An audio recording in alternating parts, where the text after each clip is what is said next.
और अब बात करते हैं ब्रेक के बाद अमेरिकी राष्ट्रपति डोनाल्ड ट्रंप की, जिन्होंने थाईलैंड और कंबोडिया के बीच दक्षिण कोरिया में अक्टूबर 2025 को सीज फायर समझौता करवाया था, जो फिर टूट गया। थाईलैंड ने कंबोडिया पर भीषण एयर स्ट्राइक कर दी।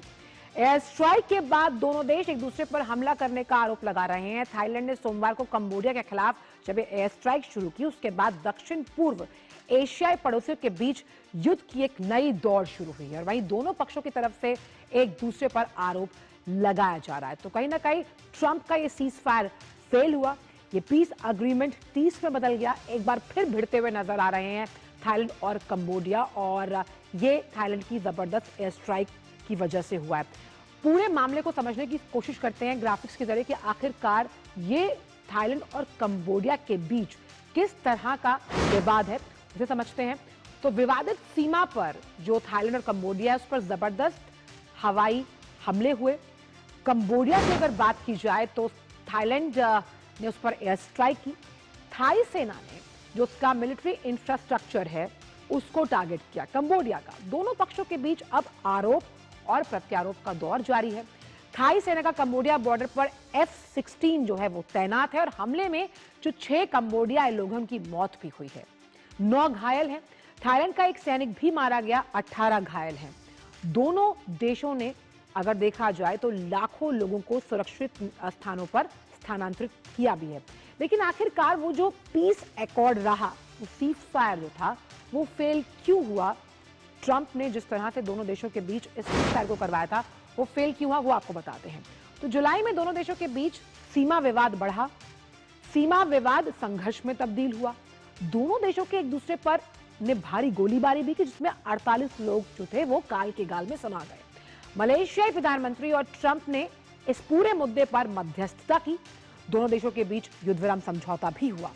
ट्रंप के मलेशिया दौरे पर समझौते को अगर देखा जाए, उस पर हस्ताक्षर किए गए, लेकिन 40 दिन बाद ही ये टूट गया। और इसी पर ज्यादा बात करने के लिए हमारे साथ अखिलेश सुमन मौजूद हैं।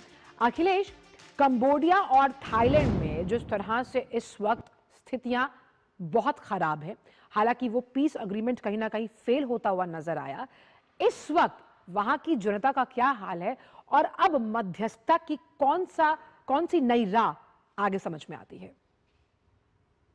देखिए, सबसे महत्वपूर्ण बात तो ये है कि डोनाल्ड ट्रंप ने इसकी मध्यस्थता कराई थी अक्टूबर में, जब आसियान शिखर सम्मेलन हो रहा था। और उस समय ट्रंप ने काफी एक अपने उपलब्धि के रूप में इसे गिना था कि हमने एक और समझौता करा दिया।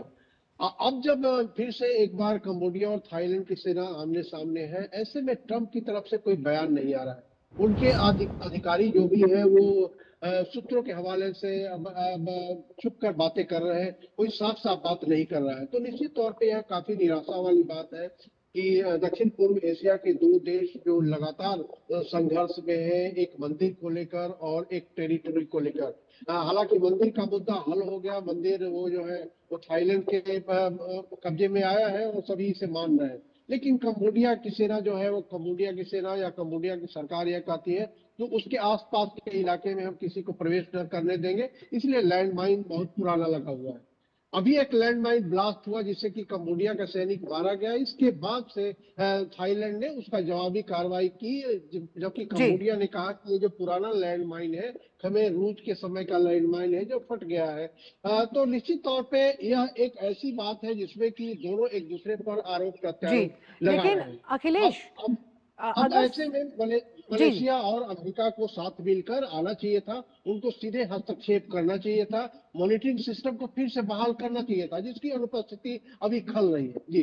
अखिलेश, देखिए, अगर दोनों देशों की अगर हम कंपैरिजन करें सैन्य शक्ति में, तो कहीं ना कहीं थाईलैंड का हाथ ऊपर है। जब हम वायुसेना की बात करते हैं, उसकी आर्मी का जिक्र करते हैं, और थाईलैंड को कहीं ना कहीं अमेरिका भी मदद कर रहा है, तो सीधे तौर पर जो रक्षा बजट है वो भी ज्यादा है थाईलैंड का।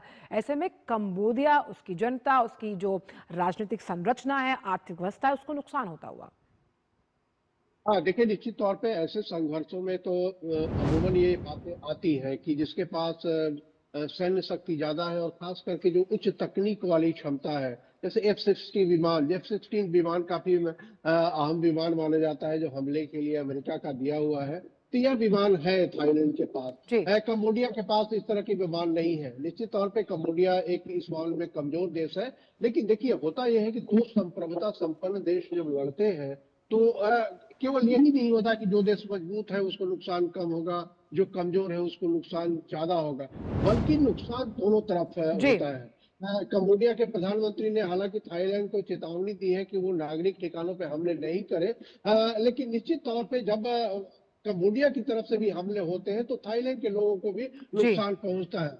लाखों लोगों को विस्थापित थाईलैंड ने भी किया है, कंबोडिया ने भी किया है। तो यह अंत में खेल हो जाता है कि दोनों तरफ नुकसान होता है, और खास करके जो आम नागरिक है उन लोगों को नुकसान होता है। बिल्कुल, क्योंकि युद्ध अब जो है देखिए वो यह कि किसी भी मसले का हल नहीं, बातचीत के जरिए मसलों को सुलझाया जाना चाहिए कूटनीतिक लिहाज से।